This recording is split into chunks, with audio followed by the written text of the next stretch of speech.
குளியாப்பிட்டிய பிரதேசத்தில் இளைஞர் ஒருவர் கடத்தி செல்லப்பட்ட சம்பவம் தொடர்பில் 4 சந்தேக நபர்கள் கைது செய்யப்பட்டுள்ளதாக குளியாப்பிட்டிய போலீசார் தெரிவித்துள்ளனர்.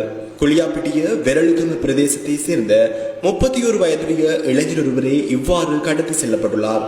இவர் கடந்த 22ஆம் தேதி தனது காதலியை சந்திப்பதற்காக காதலியின் வீட்டிற்கு சென்றிருந்த போதே இவ்வாறு காணாமல் போயுள்ளார்.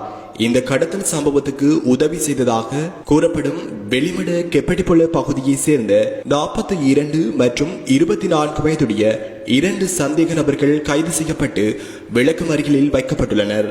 இந்நிலையில் பிரதான சந்தேக நபர்களான குறித்த இளைஞரின் காதலியின் 72 வயது தந்தையும் 69 வயது தாயாரும் நேற்று கைது செய்யப்பட்டுள்ளனர். எவ்வாறிருப்பினும் இந்த இளைஞர் தொடர்பில் இதுவரை எந்த தகவலும் கிடைக்கவில்லை என போலீசார் தெரிவித்துள்ளனர். இதேவேளை குறித்த இளைஞரை கடத்தி செல்ல பயன்படுத்தியதாக கூறப்படும் NWPK 0125 என்ற சில்வர் நிற மினி வாகனத்தை கண்டால் உடனடியாக அறிவிக்குமாறும் போலீஸ் ஊடக பிரிவு பொதுமக்களின் உதவியை கோரியுள்ளது.